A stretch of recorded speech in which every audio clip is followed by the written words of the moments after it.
Hay que empezar a escribir.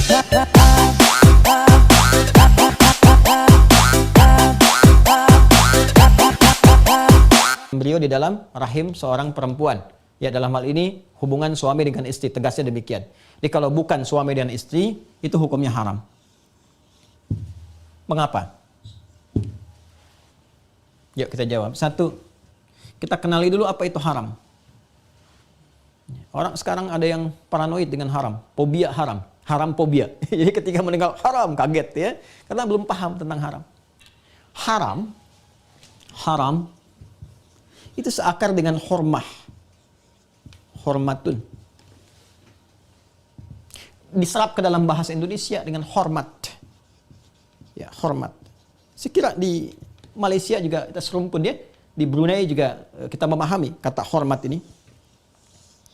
Sosok yang terhormat. Ya, yang terhormat artinya terjaga dalam kemuliaan, mulia. Saya hormat kepada Tuan, saya hormat kepada Puan, saya hormat kepada Anda. Artinya, ya, kita memuliakan.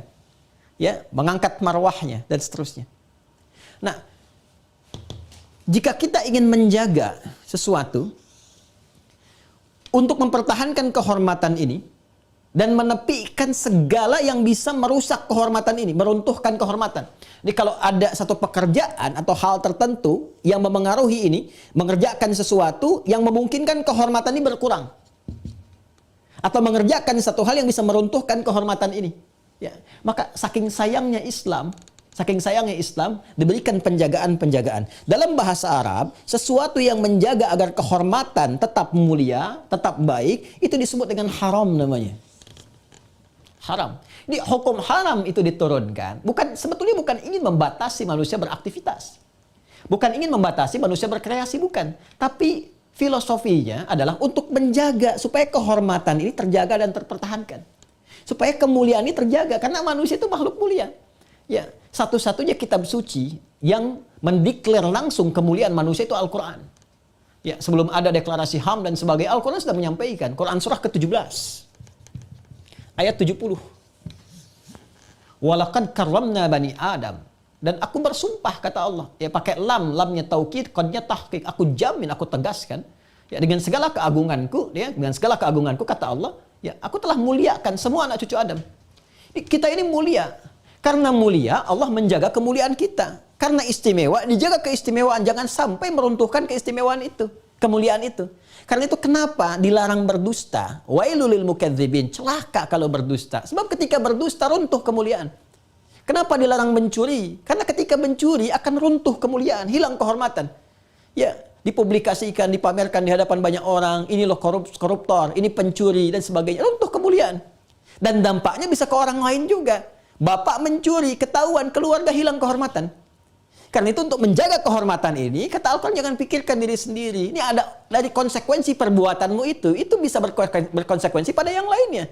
Engkau berpikirnya dapat kemudahan bagimu, kesenangan bagimu, orang lain bisa dapat masalah dari perilakumu. Kan? Maka Allah jaga kemuliaan kita plus orang-orang di sekitaran kita. Dalam kasus ini, kenapa diharamkan situasi tadi? Untuk menjaga kehormatan. Bukan hanya kehormatan perempuan tadi, yang mungkin mengandung embrionya. Bukan hanya menjaga kehormatan laki-laki tadi yang menanamkan embrionya, tapi pikirkan bagaimana status anak itu ketika dilahirkan. Dia akan bertanya, siapa ibunya? Siapa yang melindunginya? Siapa yang merawatnya? Bagaimana garis keturunannya? Jangan lupa, setiap anak yang terlahir itu, dia membawa DNA kan? Ada RNA, ada DNA. Karena itu ketika seorang ibu baru melahirkan, Quran itu sangat peduli. Silahkan riset. Peduli sekali. Sifat-sifat yang dibawa dalam kandungan akan terwariskan kepada anak. Dan kita tuh sangat lengkap. Sangat lengkap. Demi Allah saya katakan, dari mulai fase kandungan pun Islam sudah mengatur. Bagaimana memberikan pendidikan kepada calon janin, calon bayi ini. Supaya nanti ketika lahir, dia membawa sifat-sifat kebaikan. Sudah ada aturannya. Dalam hadis misalnya. Ya, hadis yang sangat populer yang di Al-Arba'in, hadis nomor 4 itu. Jadi Abdullah bin Mas'ud.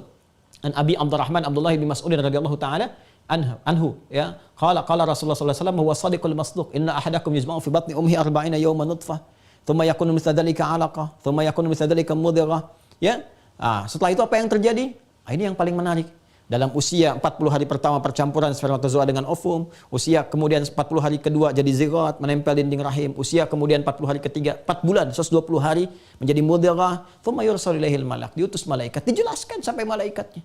Fayanfukhu fihi roh, ditiupkan roh, usia 4 bulan ada rohnya. Setelah roh masuk, apa yang terjadi? Ada pendidikan di dalamnya. Supaya anak yang terbawa itu membawa apa? Membawa sifat-sifat kebaikan. Makanya apa yang dirasakan ibunya, dimasukkan dari mulutnya ke dalam perutnya, kemudian masuk kepada anak, perasaannya secara psikologis, ya transfer, ya sifat-sifat keadaan dan bagian tertentu dalam diri itu mengalir kepada anaknya. Makanya ketika keluar pun itu masih ada 2 tahun untuk memberikan bagian-bagian yang bisa menguatkan anak, imunitasnya, sifatnya, rasanya, itu yang tercakup dalam ASI itu. Ada ayatnya, ada lengkap di Quran surah kedua, ayat 233.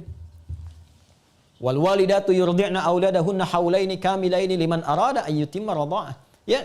Dan hendaklah seseorang itu, seorang ibu yang baru melahirkan, bisa fokus memberikan ASI. Suami support, jangan sampai pikirannya bercabang, lemah dia, sulit. Karena nanti akan membawa sesuatu yang manfaat untuk anak. Kalau kualitas ASI nggak bagus, anak tumbuhnya nggak baik.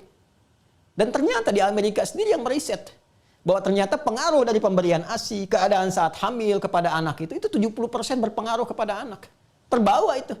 Ya makanya kemanapun dia berjalan, dia ingat ibunya, dia ingat sesuatu.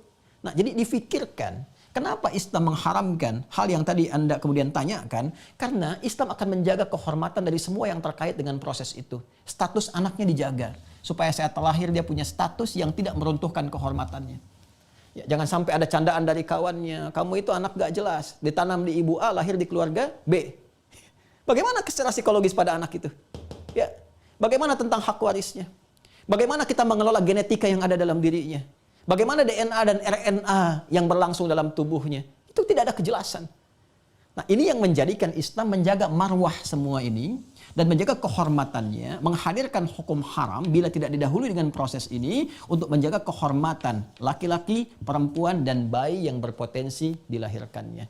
Jadi secara singkat kita bisa katakan bahwa haram hukumnya memberlakukan penyewaan atau merentalkan rahim kepada pria-pria tertentu yang tidak diawali dengan proses hubungan yang dibenarkan dalam Islam melalui akad nikah.